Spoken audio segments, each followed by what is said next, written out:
ډېر مې ستا ښکلا ته انتخاب د تورو خام دی، ستا ښایست به در زما کلام لکه غلام دی. قدرمنو اوریدونکو، اوس هم ستاسې پام راړو د الحاج مولوي محمد یاسین فهیم صاحب د نبوي سیرت خپرونې ته، په همدې هیله چې د دې خپرونې څخه پوره ګټه حاصله کړي. ستا ښایست به در زما کلام لکه غلام دی. بسم الله الرحمن الرحيم. الحمد لله رب العالمين حمد الشاكرين، الصلاة والسلام على سيد الأنبياء والمرسلين سيدنا ونبينا وشفيعنا ومولانا محمد وعلى آله وأصحابه الطيبين الطاهرين. قدرمنو اوریدونکو، د ژوند د لارې د خپرونې مینوالو، السلام علیکم ورحمة الله وبرکاته. ستاسو روغتیا او خوشحالي د پاک رب نه غواړم، په دې هیله چې د صحت او عافیت جامې په تن ولرئ او خوشحالي مو په برخه وي. دا دی زه محمد یاسین فهیم د ژوند د لارې د خپرونې په وړاندې کولو کې ستاسو په خدمت کې یم. زموږ د نننۍ خپرونې موضوع بیا هم د محمد رسول الله صلی الله علیه وسلم مبارک سیرت. مشرکینو چې څومره وس وکړه چې د رسول الله صلی الله علیه وسلم د بلنې او د دعوت معنی وګرځي، په څو واره ابو طالب ته راغلل، اما محمد رسول الله صلی الله علیه وسلم خپل دعوت او خپلې بلنې ته ادامه ورکړه. نو قریش د ابو طالب او د محمد رسول الله صلی الله علیه وسلم څخه مایوسه شول. نو د غصې جام یې د خپل قبیلو په هغه غریبو خلکو چپه که چې اسلام یې قبول کړی و او د مرستې او ننګې څوک نه درلودل. د هرې قبیلې خلکو به د خپلې قبیلې په مسلمانانو حمله وکړه. هغوی به یې بندیانول، هغوی به یې ځپل او هغوی به یې په وهلو او په لږه او په تنګه کې د مکې په ګرمو شګو باندې څملول او د هغو په سینو باندې به یې غټ غټ کانې ایښودل. چا به هم چې په محمد رسول الله ایمان راوړه، دې ظالمانو او دې وحشیانو به هغوی باندې ظلمونه په هغوی زیاتی او په هغوی وحشت ترسره کوه، چې د هغو کسانو د جملې نه حضرت بلال حبشي رضی الله تعالی عنه. د حضرت بلال حبشي په زړه کې د محمد رسول الله مینه پیدا شوې وه. د حضرت بلال حبشي په زړه کې د الله رب العزت مینه پیدا شوې وه او د هغه سینه د اسلام په رڼا باندې روښانه شوې وه. نو د هغه بادار امیه بلال حبشي په ټکنده غرمه کې د مکې په ګرمو شګو کې به څملاوه او بیا به یې د هغه مبارک په سینه باندې غټې غټې ډبرې ایښودلې او بیا به یې ورته ویل تر هغې به په همدې حالت کې اوسې تر څو مړ شي او یا د محمد رسول الله دین پرېږدې او د لات او عزا عبادت شروع کړي. لکن د بلال حبشي په زړه کې د الله او د رسول مینې داسې ځای نیولی و چې هغه په دې لاره کې دا ټول تکلیفونه، دا ټول کړاوونه او دا ټول مصیبتونه برداشت کول، خو د الله مینې او د محمد رسول الله صلی الله علیه وسلم د مینې پرېښودلو ته کله هم تیار نه و. نو بلال په همدې اطلاع او تعذیب او د کړاو په وخت کې یوازې دا غږ پورته کوه چې احد احد، الله یو دی او یوازې همدغه الله د عبادت حقدار دی، لات او عزا د عبادت حقدار نه دی. او بیا به حضرت بلال رضی الله تعالی عنه د محمد رسول الله مؤذن د مکې مکرمې په کوڅو کې ګرځوه. د مکې ماشومانو په لاس کې به کاڼي او لرګي ول او بلال حبشي به په کاڼو او په لرګو وشي. جرم یې څه شی و؟ اسلام. جرم یې څه شی و؟ چې د هغه په زړه کې د محمد رسول الله مینه پرته وه. جرم یې څه و؟ چې د هغه په زړه کې د الله مینه پرته وه. نن هم مسلمانان په هر ځای کې ځپل کیږي، مسلمانانو ته په هر ځای کې تکلیف رسول کیږي. د مسلمانانو او د علماو او د حفاظو په لاسونو کې زنځیرونه او هتکړۍ پرتې دي. د کفر او د شرک او د منافقینو په بند کې شپې ورځې تیروي، کړاوونه تیروي. د هغو جرم څه دی؟ د هغو جرم هم اسلام دی چې مسلمانان دي، د الله دین نه دفاع کوي، د محمد رسول الله د دین نه دفاع کوي، د الله او د الله د رسول مینه د هغو په زړه کې پرته ده. جرم یې دا دی لکه څنګه چې بلال ته دا جرم هغوی په نښه کړی و، خو بلال صبر وکړه، تکلیف او کړاو یې تیر که. د الله د مینې او د محمد رسول الله د مینې نه کله هم منحرف نشه. الله بلال ته څومره درجه وکړه، یو تور حبشي غلام و، نه جایداد درلوده نه ښایسته صورت درلوده. محمد رسول الله وایي چې د معراج په شپه جبرائیل علیه السلام سره زه په جنتونو کې ګرځېدلم، خپل تر شا مې آواز واورېده، د څپلیو آواز مې واورېد چې کله مې وکتل ګورم چې بلال ما سره په جنتونو کې ګرځي. دا دومره عزت، دا دومره شرف او دا دومره مرتبه چې الله بلال ته ورکړې وه، په څه یې ورکړې وه چې هغه په خپل دین باندې استقامت او ثبات کړی و. نو نن هم هغه زموږ ورونه چې اسلام ته بلنه ورکوي، د الله وحدانیت بیانوي او د اسلام مقدس دین ته خلک رابلي، د الله دین نه د دفاع په خاطر باندې راولاړ شوي، کوم تکلیفونه، زجرونه، کړاوونه چې تاسو ته رسیږي په دې صبر وکړئ. الله به د دې بدله تاسو ته په دنیا کې او په آخرت کې درکوي. یوه ورځ حضرت ابابکر صدیق رضی الله تعالی عنه حضرت بلال په همدې حالت باندې ولید چې د هغه بادار د مکې مکرمې په ګرمو شګو باندې څملولی او د هغه په سینه یې غټ کاڼی ایښی او هغه تعذیبوي. ابابکر صدیق رضی الله تعالی عنه حضرت بلال حبشي رضی الله عنه د امیه نه اخلي او آزادوي. همدارنګه د بني مخزوم قبیلې به حضرت یاسر او حضرت عمار او حضرت سمیه رضی الله تعالی عنهم د غرمې په سخته ګرمي کې د مکې مکرمې شګو کې تعذیبول، او رسول الله صلی الله علیه وسلم به چې کله په هغې لاره تیرېده او د هغوی دا دردونکی حالت به یې ولید، محمد رسول الله به څه مرسته هم نشوه کولی. نو ورته به ویلي صبرا آل یاسر ان موعدکم الجنه، د یاسر کورنۍ صبر وکړئ، ستاسې صلاح او بدله جنت دی، الله به تاسو ته جنت درکوي. حضرت سمیه هم په اسلام کې یوه ښځه وه، هغه خپل ځان د محمد رسول الله صلی الله علیه وسلم په مینه کې او د الله رب العزت په مینه کې فدا که. ظالمانو هغه شهیده کړه، د هغه مبارکې یوه پښه یې د یو اس نه وتړله، بله مبارکه پښه یې د بلې اس نه وتړله او اسونه یې وزغلول، په منځ یې نیمه کړه. د هغې جرم څه و؟ جرم یې نه درلوده، د هغې په زړه کې د محمد رسول الله مینه پرته وه، د الله رب العزت مینه پرته وه. نو راشئ زما خویندو، زما میندو، د حضرت سمیې نه عبرت واخلئ. د دنیا په مادیاتو، د دنیا په لذاتو باندې کله هم مه دوکه کیږئ.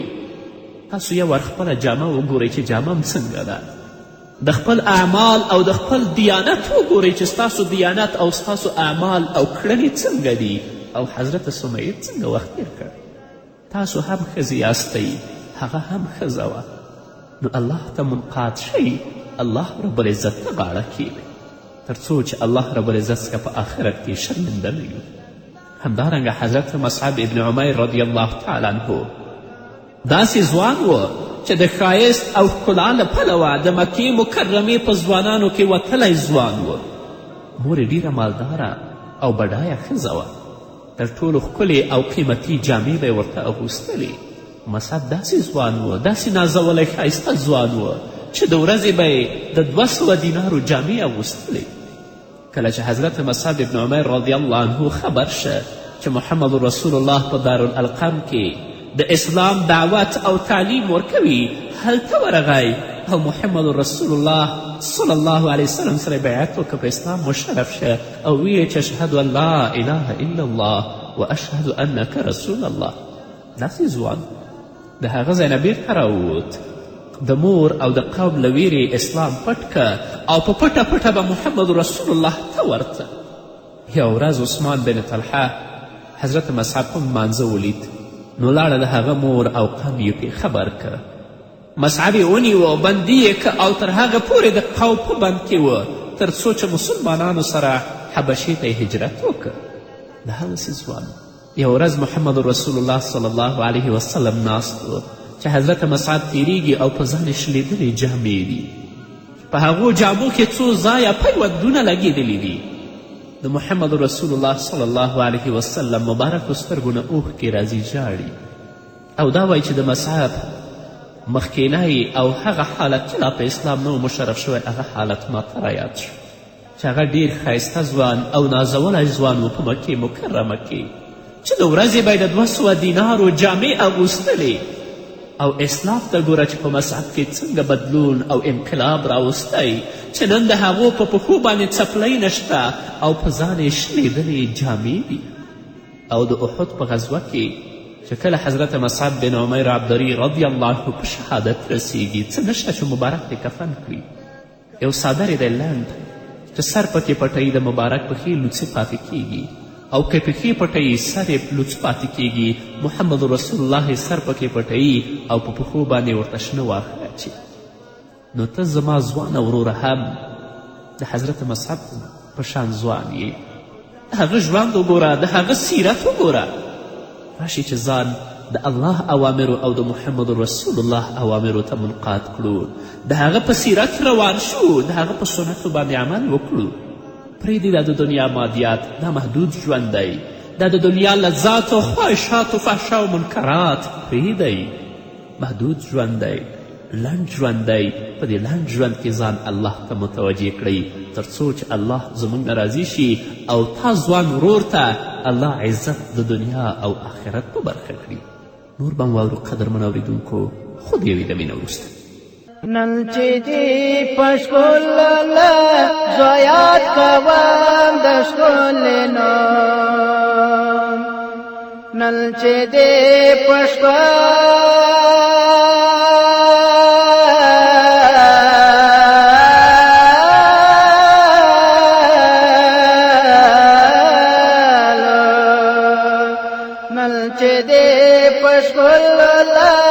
زیات کوم د ښکلې نوم، دا هنر په ما کې که کمال مې د الهام دی. ستا ښایست بادار زما کلام لکه ګلان دی. ستا ښایست بادار زما کلام لکه ګلان دی. ډېر مې ستا ښکلا ته. قدرمن اورېدونکو، بیا هم زموږ سلامونه او نیکې هیلې ومنئ. نو هغه ځوانان چې د هغو په زړونو کې د محمد رسول الله مینې ځای نیولی و، د الله رب العزت مینې ځای نیولی و، مشرکینو ډېر کوشش کول چې هغه د محمد رسول الله د دین نه منحرف کړي. هغه به یې تعذیبول، هغه به یې وهل، هغه به یې ډبول. خو قریش په خپل دې کار کې ناکامه شول، ناهیلې شول. او محمد رسول الله صلی الله علیه وسلم کله هم نرمي ونه ښودله او د هغوی غوښتنو ته یې مثبت جواب ورنکه.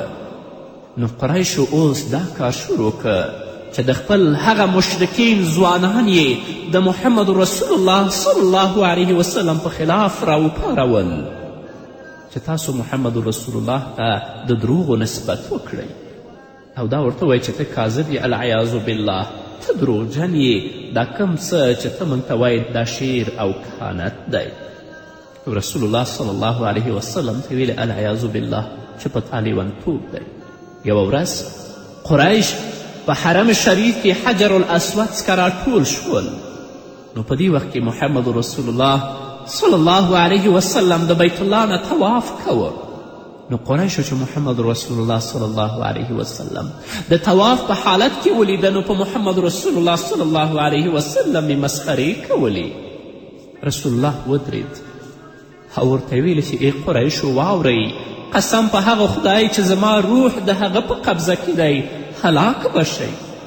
ټول خلک غلی شول او له حرکت څخه ولویدل او د محمد رسول الله صلی الله علیه وسلم خاموشولو او نرمولو په خاطر یې ورته نرمې خبرې شروع کړې، ځکه هغوی په دې پوهېدل چې الله رب العزت د محمد رسول الله دعا نه ردوي، هغه به زموږ په حق کې قبوله شي، موږ به هلاک شو. نو کوشش یې کوه چې رسول الله خاموشه کړي او رسول الله صلی الله علیه وسلم ته نرمې خبرې شروع کړي. سبا بیا مشرکین په حرم کې حجر الاسود څخه ناست ول چې محمد رسول الله صلی الله علیه وسلم طواف راپاره راغی. نو ټولو مشرکینو یو ځای په ګډه په محمد رسول الله باندې حمله وکړه او محمد رسول الله یې په منځ کې راګیر کړه. څوک هم نشته پرته له الله نه چې د محمد رسول الله نه دفاع وکړي. د مشرکینو په منځ کې راګیر دی. یو مشرک د محمد رسول الله صلی الله علیه وسلم د څادر دواړه سرونه ونیول او راکش یې کړل او د محمد رسول الله نفس یې خفه کړ. ابابکر صدیق رضی الله تعالی عنه راغی او د محمد رسول الله صلی الله علیه وسلم نه دفاع کوله او د رسول الله صلی الله علیه وسلم د خلاصون هڅه یې کوله. ابابکر صدیق سترګو نه اوښکې روانې وې، ژړلې او دا یې ویل چې ای مشرکینو، آیا تاسې هغه سړی وژنئ، هغه سړی وهئ، هغه انسان ډبوئ چې هغه وایي چې زما رب الله دی، صرف په دې جرم باندې تاسې هغه وژنئ. هغوی رسول الله صلی الله علیه وسلم پرېښود او د ابابکر صدیق رضی الله تعالی عنه وهلې شروع کړل. د ابابکر صدیق سر یې زخمي کړ. نو نن هم مسلمانانو ورونو، په ځانګړې توګه هغه ځوانانو چې تاسې اسلام ته خلک رابلئ، د الله د وحدانیت او د الله د دین نعره پورته کوئ.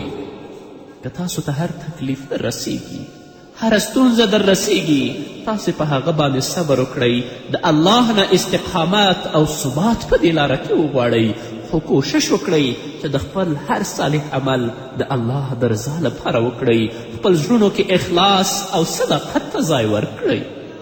نو په دې لاره کې راپورته شوي یو، هر کړاو، هر تکلیف او هر مصیبت به منو، خو د الله نه به د هغې بدله او اجر په آخرت کې غواړو. الله رب العزت دې زموږ صالح اعمال د خپل رضا دپاره وګرځوي. یوه ورځ محمد رسول الله صلی الله علیه وسلم د خپل کوره راووت. هر څوک به چې د محمد رسول الله مخې ته راغی، که آزاد و او که غلام و، که نارینه و او که ښځینه و، رسول الله صلی الله علیه وسلم ته به د دروغجن نسبت کوه. العیاذ بالله رسول الله ته به یې دا ویلې چې ته دروغجن یې. رسول الله مایوسه بیرته کور ته ستون شو. ډېر ستړی او خفه و، ځان یې په څادر کې راونغښت د ډېر خفګان له لاسه. دغه و چې الله رب العزت دا آیتونه نازل کړي: یا ایها المدثر قم فانذر وربک فکبر وثیابک فطهر. ای هغې انسانه چې تا ځان په څادر کې رانغښتی دی، ته پاڅه، فانذر ته خلک وویروه، د الله د عذاب نه خلک ویروه، بیا هم د خپل د دعوت او د تبلیغ کار مه پرېږده. نو رسول الله صلی الله علیه وسلم د دعوت په لاره کې، د بلنې په لاره کې او د الله رب العزت دین ته د رابلنې په لاره کې ډېر تکلیفونه او ډېر کړاوونه برداشت کړي دي. رسول الله پرې صبر کړی، رسول الله د الله نه ثبات او استقامت غوښتی. نو الله هغه ته شرف د دنیا او آخرت برخه که او د هغه دین د دنیا هر ګوټ ګوټ ته ورسوه. او مشرکین داسې وحشیان ول، داسې ظالمان ول چې هغه کسانو به په محمد رسول الله ایمان راوړه یا د رسول الله صلی الله علیه وسلم تر څنګ به ولاړ ول، نو مشرکینو به هغه هم تعذیبول، هغه به هم ډبول. یوه ورځ حضرت ابابکر صدیق رضی الله تعالی عنه د خلکو په منځ کې د الله او د الله د رسول په لور بلنه ورکوله چې مشرکین د ابابکر صدیق رضی الله تعالی عنه په خلاف راوپارېدل. حضرت ابابکر صدیق ډېر ووهه. یو ظالم مشرک و چې د هغه په څپلیو کې میخونه ول، هغه د خپل څپلی راواخیستله او حضرت ابابکر صدیق رضی الله تعالی عنه یې په مخ او په خولې باندې وهه. د ابابکر صدیق رضی الله عنه مبارک مخ دومره پړسېدلی و چې د هغه پوزه او خوله نه ښکاره کېدله. جرم یې څه؟ اسلام. هغه بل جرم نه درلود. د مشرکینو په نزد باندې د ابابکر صدیق جرم دا و چې ستا په زړه کې د الله مینه او د الله د رسول مینه پرته ده او ته خلک د الله دین او د الله د رسول دین ته رابلې. ځینې خلکو حضرت ابابکر صدیق رضی الله تعالی عنه خپل کور ته ورساوه چې د ابابکر صدیق رضی الله عنه په مرګ کې هغوی شک نه درلوده، ځکه ابابکر صدیق بېهوشه پروت و. مازدیګر و چې ابابکر صدیق په هوش کې راغی او خبرې وکړې او لومړنۍ پوښتنه د ابابکر صدیق رضی الله عنه دا وه چې د محمد رسول الله څه حال دی. ابابکر صدیق ته ویل شوی چې محمد رسول الله روغ رمټ دی. ابابکر صدیق وویلې قسم په هغه ذات دی تر هغې به نه څه وخورم او نه به څه وڅکم چې محمد رسول الله صلی الله علیه وسلم په خپلو سترګو ونه وینم. نه به څه وخورم او نه به څه وڅکم تر څو چې محمد رسول الله په خپلو سترګو ونه وینم. دوو کسانو ابابکر صدیق خپل لاسونه د دوه کسانو په اوږو باندې ږدي او د محمد رسول الله صلی الله علیه وسلم حضور ته ورسي. د رسول الله زړه ورته نرمیږي او د مبارکو سترګو نه اوښکې روانې. هغوی هم دنیوي ژوند درلود. قدرمنو اورېدونکو، هغوی هم اولاد درلود، هغوی هم بچیان درلودل، کورنۍ یې درلودله، خو دومره تکلیفونه او ستونزې او کړاوونه یې څه لپاره برداشت کړل؟ د اسلام لپاره. نن هم قدرمنو اورېدونکو په ډیر بد حالت کې مسلمانان ژوند کوي. د اسلام او د انسانیت دښمنان مشرکین او یهود و نصارا تل لپاره دا کوشش کوي چې مسلمانان ورونه او خویندې د اسلام نه منحرف کړي، د دوی دنیا او آخرت برباد کړي. خو الله دې موږ ته استقامت راکړي، الله دې موږ ته ثبات راکړي. راشئ د محمد رسول الله سیرت نه عبرت واخلو چې دا موږ ته څه پیغام لري. نو ګرانو خویندو، ګرانو ورونو، د الله د رسول سیرت مطالعه کړئ، د هغه نه پند او عبرت واخلئ. د دنیا په ژوند او د دنیا په مادیاتو باندې کله هم مه دوکه کیږئ. د دنیا ژوند ډیر محدود دی، د دنیا ژوند ډیر لنډ دی. راشئ په دنیا کې داسې کار وکړو چې د خپل ابدي ژوند ښایسته کړو. بیا هم د خپل هغو ورونو لپاره چې د اسلام د دفاع په خاطر راپورته شوي، په دې لاره کې تکلیفونه کړاوونه ګالي، یا یې هتکړۍ په لاس کې دي، په بندیخانو کې پراته دي. د الله نه ځان لپاره او هغوی لپاره صبر و استقامت غواړم. الله دې د هغوی کړنې او زموږ کړنې د خپل رضا دپاره وګرځوي. الله دې د دې بدله موږ ته په دنیا او په آخرت کې راکړي. نو قدرمنو اورېدونکو، دا وه زموږ نننۍ خپرونه چې ستاسو درانه حضور ته وړاندې شوه. تر بلې خپرونې پورې چې زه بیا هم ستاسو درانه حضور ته راځم، تاسو ټول په پاک رب سپارم.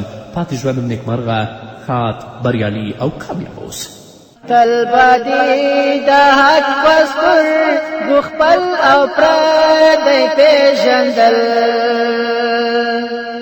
تل بدی د